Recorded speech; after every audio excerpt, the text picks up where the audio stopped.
Alright guys, ako ngayon ang sumundo ngayong hapon na to. Magdidilim na nga. Ako ngayon ang sumundo dahil yung anak ko kasi napuyat at saka walang kasama kasi hindi pinuntan siya ng kasama niya. Ito ngayon yung mga items na sinundo ko natin ngayon. Ito. Tsaka ito. At saka ito punong-puno, overwhelming na to. Alright. Ito. Ngayon, ikakarga namin to dito sa Honda-Hondahan. Alright. Kasi guys, siguro may isang buwan mahigit na bago ko nakapagsundo dahil nga minsan yung anak ko pag walang kasama ang barkada niya, hindi siya pumupunta dito. Alright. Tinatamad siya pag wala siyang kasama. Pag may kasama kasi, exciting siyang magmaneho ng mga motor namin na sinusundo yung mga items na mga karton. Ayun guys, sarado na ngayon suki namin, no. Was just one stop mobile cellphone accessories. Alright, yun talaga ang regular na suki namin, every day, every noon. Alright, kaya ngayon lang tayo nakapag-video dahil dahil natsimpuhan na ako ngayon nagmamanihon ng Honda-Hondahan. Alright, ikakabana na ngayon natin guys sa ating Honda-Hondahan. Alright. Ayan. Kaya overwhelming naman kami sa stocks guys, right?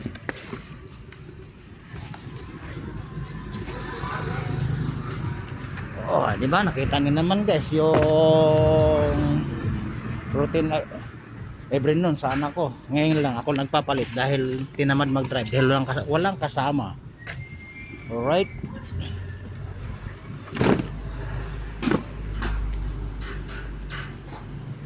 Karga mo na to. Ito. Hindi naman kasi lalaki ng karton, parang pressure, ano. Unahin mo yung maliliit. Guys, nakita nyo na. Overwhelming sa stocks. Kaya lang naabutan ko, sarado na yung pwesto, no. Sarado na yung pwesto ng kinukuhanan namin. Alright. Si nanay. Wala pala si nanay, no.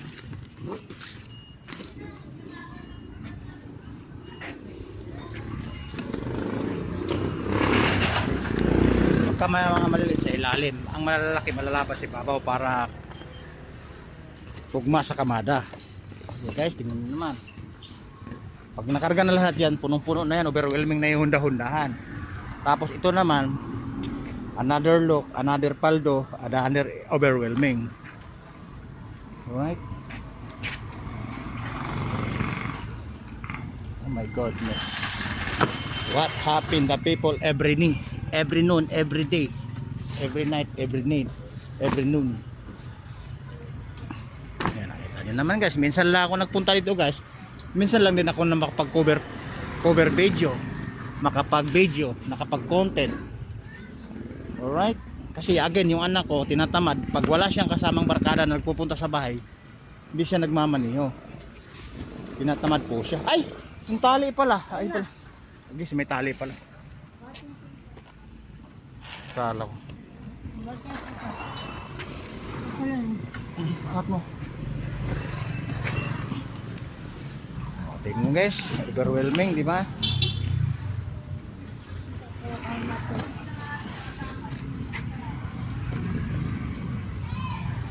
Oh, ito ba? Ay, ikon mo puwit mo na. Kaya hatakin ko. Oh. Yung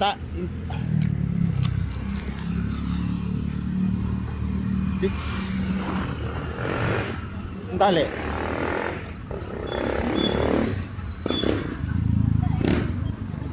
Dito ang unang tali. Guys, tatalian na. Yan.